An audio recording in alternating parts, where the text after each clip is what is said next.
यानंतर बघूया पुढले एक महत्वाची पोस्टल मतमोजणीमध्ये भाजप आघाडीवर असल्याचं पाहायला मिळतंय। पहिला कल झी 24 तासच्या हाती लागलेल्या आताच्या घडीची एक सर्वात मोठी बातमी, पोस्टल मतमोजणीमध्ये भाजप आघाडीवर असल्याचं पाहायला मिळतंय। संदीप, आता उत्कंठा खतर शिगेला पोहोचणार आहे, कारण पोस्टल मतमोजणीमध्ये भाजप आघाडीवर दिसते। जसजशी वेळ पुढे जाईल तसतसे अनेक निकाल हाती यायला लागतील आणि त्याच्यामध्ये कोण आघाडीवर कळणार आहे। मावळमधनं मोठी बातमी, मावळमध्ये राष्ट्रवादी आघाडीवर असल्याचं दिसतंय। त्यामुळे आता एक एक पक्ष आघाडी घेताना दिसतोय, काही पक्ष पिछाडीवर पडतायत। मात्र जसजशी संदीप वेळ पुढे जाईल तसतसं प्रत्येक पक्षाला आपल्या काय चित्र आहे ते स्पष्ट होत आपण बघितलं, मावळ हा पुणे ग्रामीणचा भाग आहे, राष्ट्रवादी आघाडीवर आपल्याला पाहायला मिळतंय। पुण्यामध्ये सुद्धा राष्ट्रवादी काँग्रेस आघाडीवर असल्याचं पाहायला मिळतंय। या वेळेला पवार आपला गड राखतात का? परिस्थिती वेगळी आहे, एक भावनिक वातावरण आहे पुणे ग्रामीण मध्ये आणि एकंदरीत पुणे जिल्ह्यामधल्या किंवा संपूर्ण राज्यातल्या राष्ट्रवादीमध्ये कार्यकर्त्यांमध्ये। श्रावण पाहिलं, अजित पवारांच्या निकालानंतर राष्ट्रवादीने देखील प्रचार केलेला नव्हता, त्यामुळे निवडणुकीनंतर त्यामुळे काय होत आहे आता त्याकडे पाहावं लागणार, कारण प्रचार करता आला नव्हता शेवटच्या क्षणांमध्ये। त्यामुळे आता काय होते नेमकं पुण्यामध्ये, पुणेकर कुणाला संधी देतात? राष्ट्रवादी तरी सध्या आघाडीवर दिसतीये।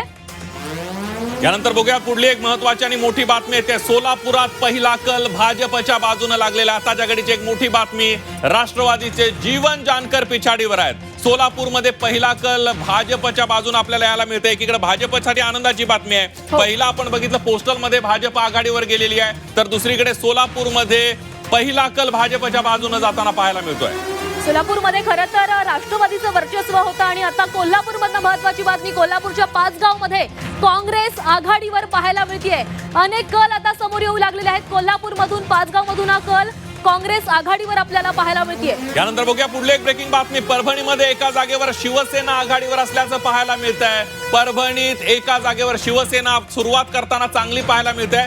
शिवसेना एका जागेवर परभणीमध्ये आघाडीवर असल्याचं पाहायला मिळतंय। तर आता सगळ्या पक्षांची आता घोडदौड सुरू झालेली आहे। परभणीमधून महत्वाची बातमी, परभणीमध्ये शिवसेनेनं खरं तर खातं उघडलं असं म्हणता येणार नाही, मात्र आघाडी सुरू केलेली आहे। त्यामुळे ही आघाडी पाहताच नक्कीच कार्यकर्त्यांमध्ये देखील उमेद आलेली असणार आहे की आपला उमेदवार, आपण ज्या उमेदवारासाठी प्रचार केला, ज्याच्यासाठी मैदानामध्ये उतरलो आणि त्यात तो आता आघाडीवर दिसतो, त्यामुळे नक्कीच कार्यकर्त्यांमध्ये देखील आनंदाचं वातावरण पाहायला मिळणार आहे। आणि ह्या सगळ्या सुरुवातीच्या आपण बघितलं तर ह्या प्रत्येक फेरी जशी जशी फेरी पुढे जाईल तसे कल बदलत राहतील, कधी कोण आघाडीवर जाईल, कधी कोण पिछाडीवर जाईल। मात्र परभणीमध्ये शिवसेनेसाठी आनंदाची बातमी आहे, एका जागेवर शिवसेना आघाडीवर असल्याचं पाहायला मिळत आहे। हे खरंय संदीप, कारण जसजशी मतमोजणी सुरू होते एखादा उमेदवार पुढे आहे असं वाटत असतानाच पुढच्या मतमोजणीपर्यंत जे आकडेवारी बदलतात त्यानंतर सगळं चित्र देखील बदललेलं दिसतं। आता सध्या हे कल येऊ लागलेले आहेत। परभणीमधली ही बातमी, परभणीमध्ये शिवसेना आघाडीवर दिसते, कुठे भाजप आघाडीवर आहे तर कुठे काँग्रेस आघाडीवर आहे। परभणीमध्ये मात्र आता शिवसेना आघाडीवर दिसतेय, त्यामुळे काय नेमक्या घडामोडी आता येत्या काही वेळेमध्ये घडताना दिसताय ते पाहावं लागणार आहे। अगदी आपण बघतोय आणि एकंदरीत मावळमध्ये यानंतर बघूया पुढली एक महत्वाची बातमी, मावळमध्ये राष्ट्रवादी काँग्रेस आघाडीवर असल्याचं पाहायला मिळतंय। मावळमधली एक महत्वाची बातमी राष्ट्रवादीसाठी, राष्ट्रवादी आघाडीवर आहे। पुणे ग्रामीण मध्ये काही अंशी राष्ट्रवादीला मोठा चांगलं यश मिळेल अशा प्रकारची शक्यता वर्तवली जाते आणि तीच आता आघाड्यांमध्ये सुद्धा ते चित्र हळूहळू दिसायला लागलंय। खरंय, कारण आता पुण्यामध्ये राष्ट्रवादीचं आपण वर्चस्व पाहिलेलं होतं, त्यामुळे आता राष्ट्रवादीला कशी संधी मिळते। आता परभणीमधनं आणखीन एक बातमी, परभणीच्या पिंगळी गटामध्ये शिवसेना उद्धव बाळासाहेब ठाकरे पक्ष आघाडीवर आपल्याला पाहायला मिळतोय। काही वेळापूर्वीच परभणीमधली पातळी पाहिलेली होती, एका जागेवर शिवसेना आघाडीवर होती, आता दुसऱ्या जागेवर एका शिवसेना उद्धव बाळासाहेब ठाकरे पक्ष आघाडीवर पाहायला मिळतोय। परभणीचे खासदार पण ठाकरेंच्या पक्षाचे आहेत, त्यामुळे ठाकरेंचा पक्ष तिथं चांगली कामगिरी करेल अशी अपेक्षा व्यक्त केली जाते। सुरुवात तर चांगली आहे, ओपनिंग चांगली केली आहे त्यांच्या उमेदवारांनी असं म्हटलं तर वावगं ठरणार नाही। त्यामुळे आता कशा पद्धतीने, यानंतर बघूया पुढली एक मोठी आणि महत्वाची बातमी, आंबेगावच्या पारगावात विवेक वळसे पाटील आघाडीवर आहेत। महत्वाची बातमी, आंबेगाव हा वळसे पाटलांचा मतदारसंघ आहे आणि त्या ठिकाणी राष्ट्रवादीचा उमेदवार आघाडीवर जाताना पाहायला मिळतोय। आंबेगावमधून महत्वाची बातमी, पारगावात विवेक वळसे पाटील आघाडीवर आहेत।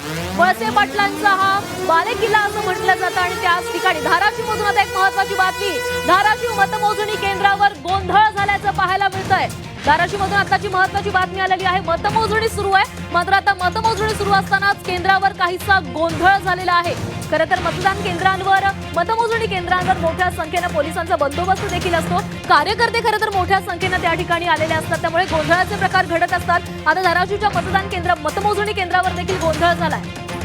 आपण बघतोय कार्यकर्ते ज्या पद्धतीनं असतात, पोलीस बंदोबस्त तसाच असतोय. थेट जाऊयात धाराशिवमध्ये आपले प्रतिनिधी ज्ञानेश्वर पतंगे आपल्या सोबत आहेत. ज्ञानेश्वर, प्रतिनिधींना केंद्रात सोडत नसल्यानं हा सगळा मोठा गोंधळ उडालाय, नेमकी काय परिस्थिती आहे तिथली? अगदी बरोबर आहे. धाराशिव जिल्ह्यामध्ये आज जिल्हा परिषद आणि पंचायत समितीच्या मतमोजणीला सुरुवात झालेली आहे आणि सुरुवातीलाच धाराशिवमध्ये गोंधळाची परिस्थिती आपल्याला पाहायला मिळते आहे.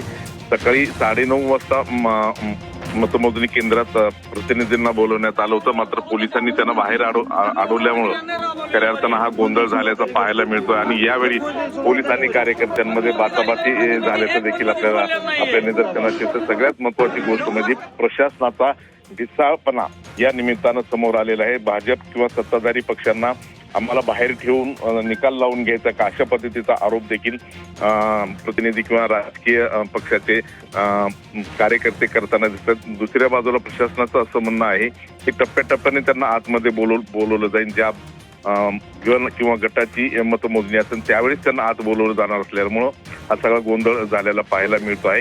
पण सध्या आता जवळपास मतमोजणी सुरू होऊन मतमोजणीला अर्धा तास झालेला आहे आणि तरी सुद्धा धाराशिवमध्ये मतमोजणी केंद्रावर गोंधळाची परिस्थिती आहे. शासनाला यामध्ये यश येते काय हे बघणं महत्वाचं ठरणार आहे. तुर्तास धन्यवाद दिलेल्या सविस्तर माहितीबद्दल. आपण बघतोय धाराशिवमध्ये मतमोजणी केंद्रावर गोंधळ झाल्याचं पाहायला मिळतंय, कारण प्रतिनिधींना आत सोडत नसल्यामुळे. यानंतर बघूया पुढली एक महत्वाची बातमी. करमाळ्यामध्ये भाजप उमेदवार आघाडीवर आहे. भाजपच्या रश्मी बागल आघाडीवर असल्याचं पाहायला मिळतंय. करमाळ्यातली एक मोठी बातमी येते. आताची महत्वाची बातमी. करमाळ्यात भाजप उमेदवार आघाडीवर दिसतोय. रश्मी बागल या आघाडीवर दिसत आहेत. मतमोजणीला सुरुवात झालेली आणि कल यायला सुरुवात झालेली आहे. भाजप उमेदवार करमाळ्यामध्ये आघाडीवर दिसतोय. रश्मी बागल या आघाडीवर असल्याचं दिसते. आता आणखीन एक महत्वाची बातमी आलेली आहे. कुडाळ मालवणमध्ये शिवसेना आघाडीवर दिसतेय. वेंगुर्ल्यात भाजप आघाडीवर आहे, तर कोकणामध्ये खरं तर सगळ्यांचं लक्ष कोकणाकडे लागलेलं आहे. तर मग कोकणात कुणाची सत्ता येते आता याकडे लक्ष असणार आहे. वेंगुर्ल्यात भाजप आघाडीवर दिसतोय, तर कुडाळ आणि मालवणमध्ये शिवसेना आघाडीवर आहे. आपण बघतोय कोकणातल्या काही अपडेट आपल्याला पाहायला मिळतात. कुडाळ मालवणमध्ये शिवसेना आघाडीवर असल्याचं पाहायला मिळतंय, तर वेंगुर्ल्यामध्ये भाजप आघाडीवर असल्याचं पाहायला मिळतंय. यानंतर बघूया पुढली मोठी बातमी येते. साताऱ्याच्या पाटकळमध्ये भाजप उमेदवार आघाडीवर आहेत. साताऱ्याच्या पाटकळमधली पाटकळ गटातली एक महत्वाची बातमी आपण बघतोय.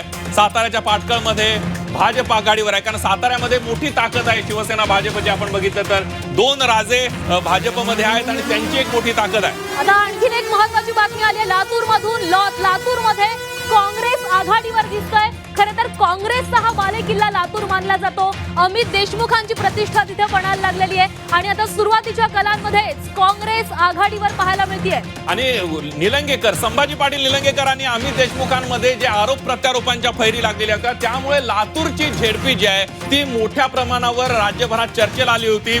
अमित देशमुखांनी महापालिकेमध्ये काँग्रेसचा गड राखल्याचं पाहायला मिळतंय. आता लातूरमध्ये काही जागांवर काँग्रेस आघाडीवर आहे. झेडपीमध्ये काय परिस्थिती होणार हे काही वेळानंतर काही तासामध्ये स्पष्ट होणार आहे.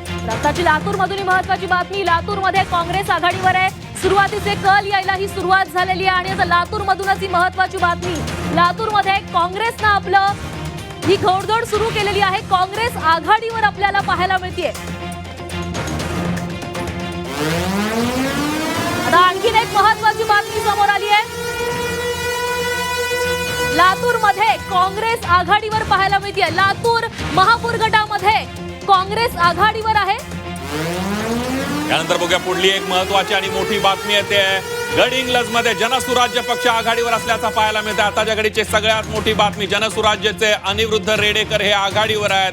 गडहिंग्लजमध्ये जनसुराज्य पक्ष हे आघाडीवर आहेत. अनिरुद्ध रेडेकर जे आहेत ते सतेज पाटलांचे निष्ठावंत मानले जातात, मात्र यावेळेला त्यांनी विनय कोरेंच्या पक्षातून उमेदवारी घेतल्याचं पाहायला मिळालं आणि त्यामुळे जनसुराज्यचे अनिरुद्ध रेडेकर हे आघाडीवर असल्याचं पाहायला मिळतं. आणखीन एक महत्वाची बातमी. परभणीमधील शेळगाव गटात राष्ट्रवादी आघाडीवर पाहायला मिळते. परभणीचे कल अगदी वेगानं समोर येऊ लागलेले आहेत. परभणी शेळगाव गटामध्ये राष्ट्रवादी आपल्याला आघाडीवर पाहायला मिळते.